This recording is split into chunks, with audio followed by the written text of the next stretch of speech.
This conference will now be recorded.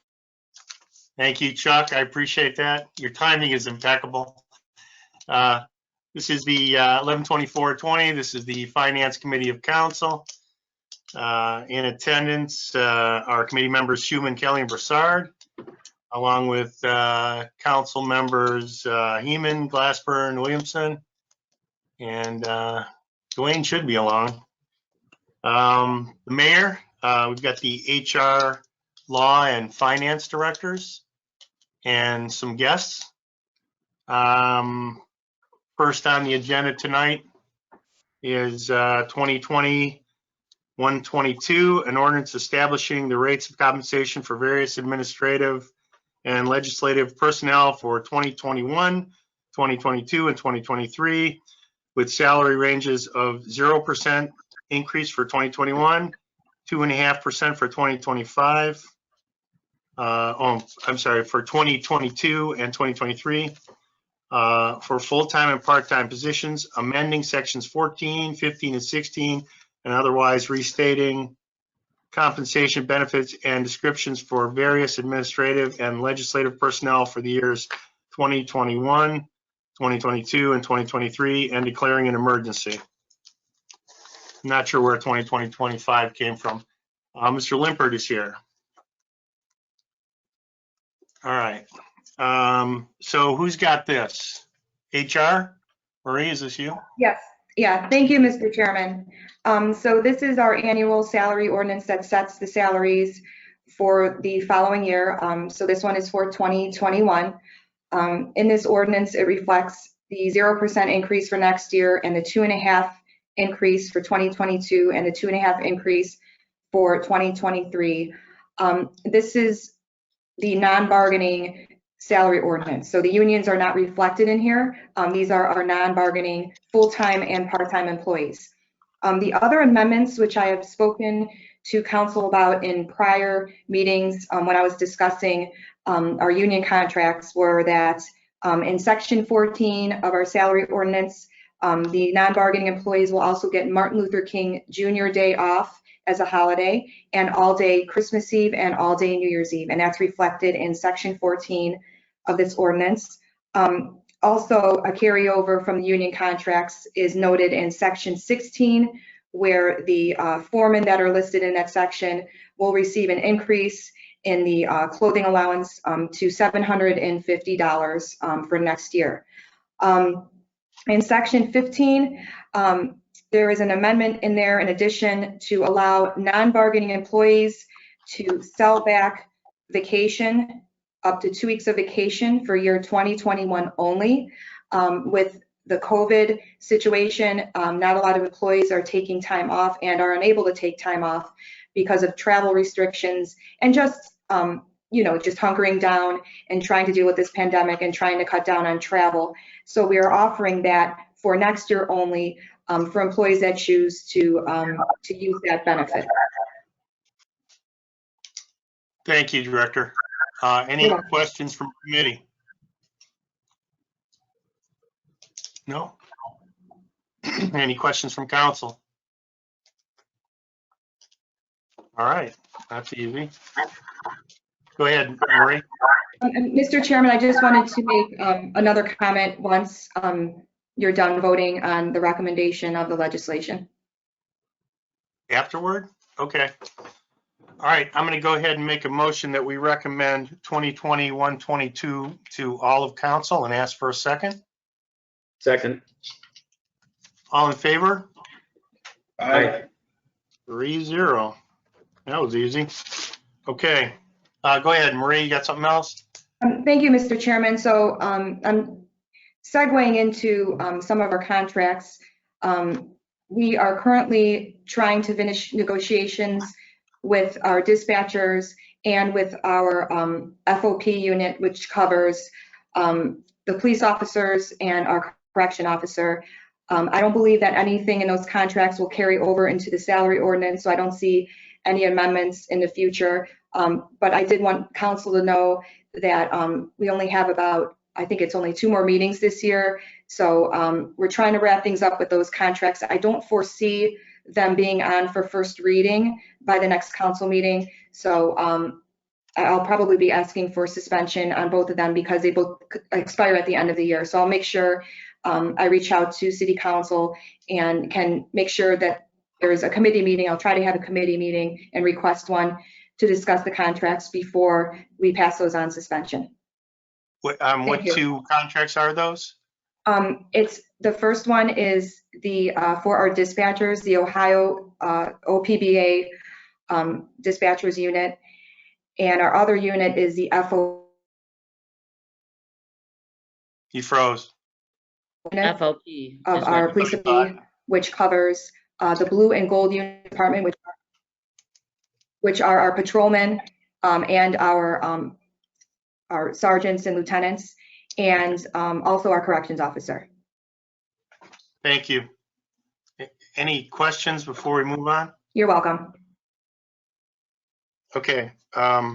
Next on the agenda is the 2020-123, which is the ordinance establishing and fixing the compensation for elected officials of the city of North Olmsted, and an increase of 0% for 2022, 0% for 2023, and 2.5% for 2024, and 2% for 2025 for the term of office commencing January 1st, 2022, and ending December 31st, 2025. Who wants to talk about this? Council President, would you like to talk about this since you ran this through your committee of the whole? Yes, Mr. Chairman. You're During welcome to the, the meeting, by the way. thank you. I didn't. During Go ahead. During the committee of the whole meeting a few weeks ago, council as a whole had a discussion regarding the salaries that need to be set for the next terms of office for the positions of mayor, finance director, law director, council president, and the council members of wards 1, 2, 3, and 4. And so during that discussion, we had a lot of ideas that went forward as far as the percent of increase in a salary that each position should receive. The council also had a discussion regarding separating out the elected officials from each other. So perhaps creating 2 separate ordinances, one for council positions and then one for administrative positions.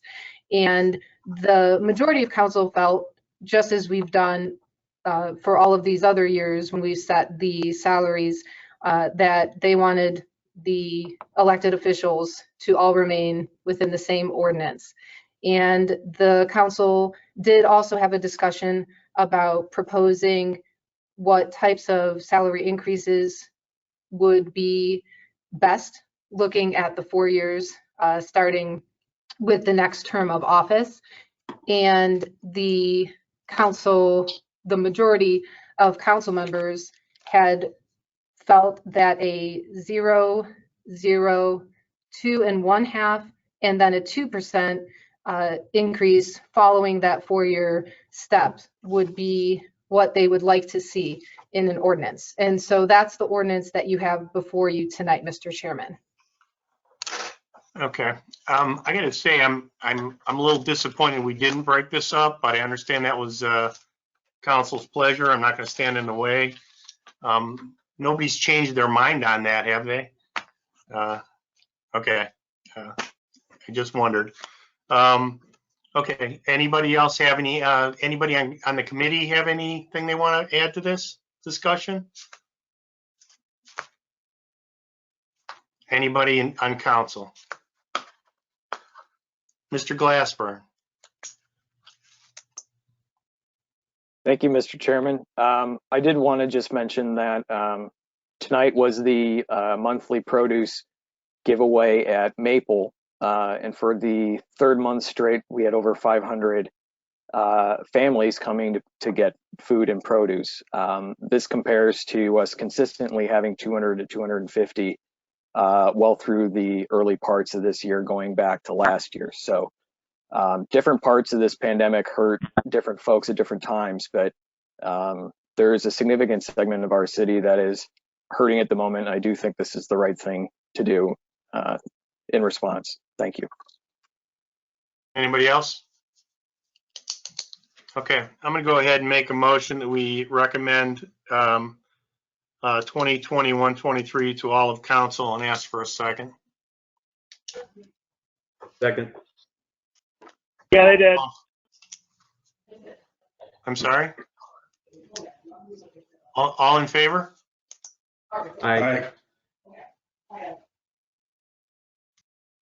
Okay. Next, we're going to discuss 2021-24. This is an ordinance dispensing with the RFP process, otherwise required by section 11.03 et sequitur of administrative code, and authorizing the mayor, subject to approval of Board of Control, if necessary, to enter into a 2-year agreement with Walter H. Drain Company for the purpose of providing ordinance codification services to the city of North Olmsted and declaring an emergency. Who's taking this one? Council President. Thank you, Mr. Chairman. As you mentioned, this ordinance is looking to provide codification services for a 2-year agreement with Walter Drain. Now, contracts are typically 5 years. That's how we've usually run this, especially with Walter Drain in the past. But given some of the options that council is going to be looking at insofar as some new technology that the council might be bringing in within the next few years, and then also along with Walter Drain recently going under a new umbrella, the notion was to keep this contract a little bit shorter to allow us to move forward and continue to have our codification needs met, but also to be able to evaluate things in the next few years. The costs are the same that they were in the previous 5-year contract. And if you have any questions, myself or our council clerk could absolutely do our best to answer them. Thank you. Thank you. Members of committee? No questions? Okay. Members of council? Really? Carrie, you have something for us? Yeah, Okay, you turned it off. my dog just took my pretzel, so I thought she was loving on me, but she really just wanted the pretzel. Did it? All right, okay. In that case, I'm going to go ahead and move that we vote to recommend 2021-24 to all of council and ask for a second. Second. All in favor? Aye. 3-0. Okay. Now, 2021-25. This is an ordinance authorizing a temporary vacancy in the position of Director of Public Safety. Mr. Mayor, do you want to speak on this? Yeah, I'll speak on behalf of that. So in the charter, we still have 2 separate directors, a public safety and public service director. In 2010, went to the voters to get the director's positions out of the charter so that we could combine safety and service. This is just to temporary not have a safety director, to bring Jack in and have him concentrate fully on service for probably the first year. And then my intention would be to combine them after that. Would you have Mr. Grasso stay on then as safety? Yeah, absolutely. I want to have him. There's a lot of moving parts in service. There's a lot to be done, and I think his first year he needs to concentrate on that. Okay, let's have questions from committee first. Mr. Kelly. To the mayor, if it's okay, Mr. Chairman. Mayor, would that come back to us to add the safety director back to that service director position? Or is this something you can do without council? I think it would come back to you. Okay, that was my concern with this. Thank you.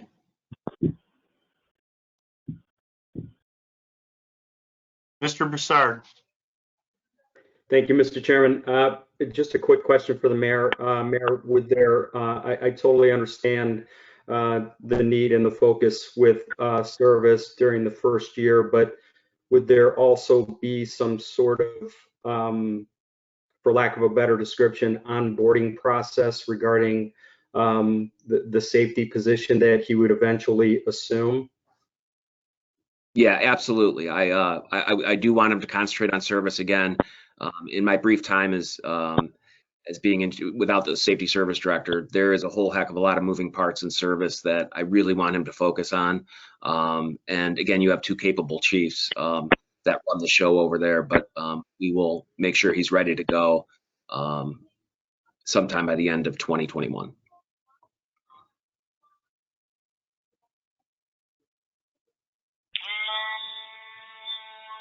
Okay, I do want to say I spoke to Renee Overstreet today. It seemed to me that some of the heavy lifting is going to fall to her in this, and she sounded very comfortable with the idea. I don't know if the mayor's spoken to her or not, but she is the assistant to the non-existent safety director, so I'm assuming that she would be she'd be answering to the mayor instead of the safety director. I believe that's correct, Mr. Mayor. Yes, there's still plenty of work on her end. She always does the heavy lifting, and she's very capable, and I speak with her on a regular basis. Okay. Okay, any questions from council? Ms. Williamson. Thank you, Mr. Chair.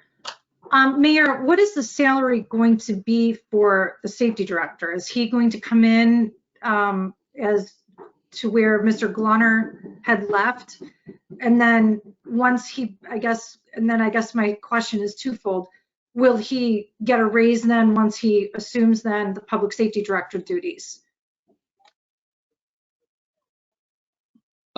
He will come in as all the other directors are. They're all the same salary, and he'll come in at that. And when he takes over safety, he will not get a raise.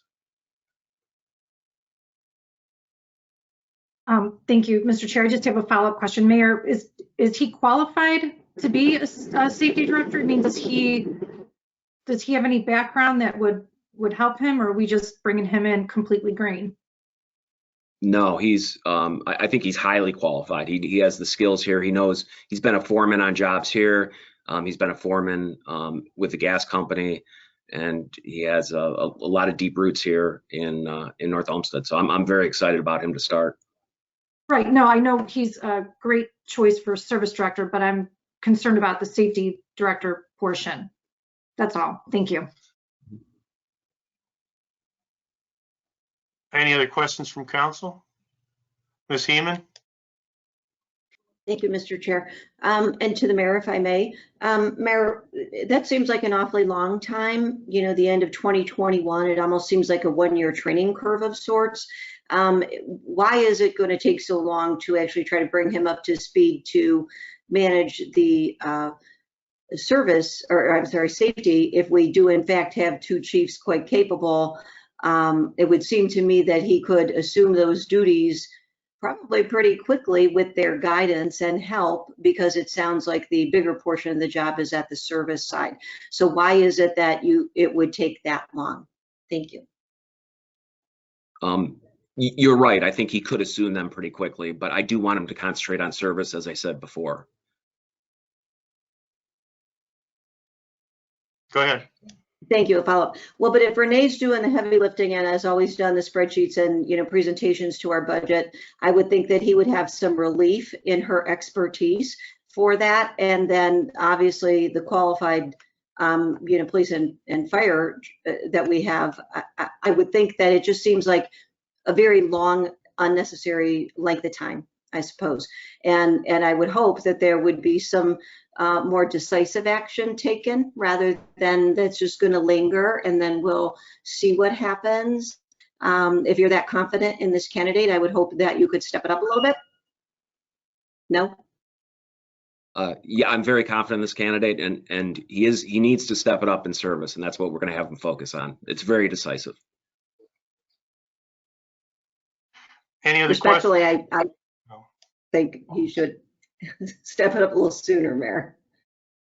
Any other questions, Mr. Glassburn?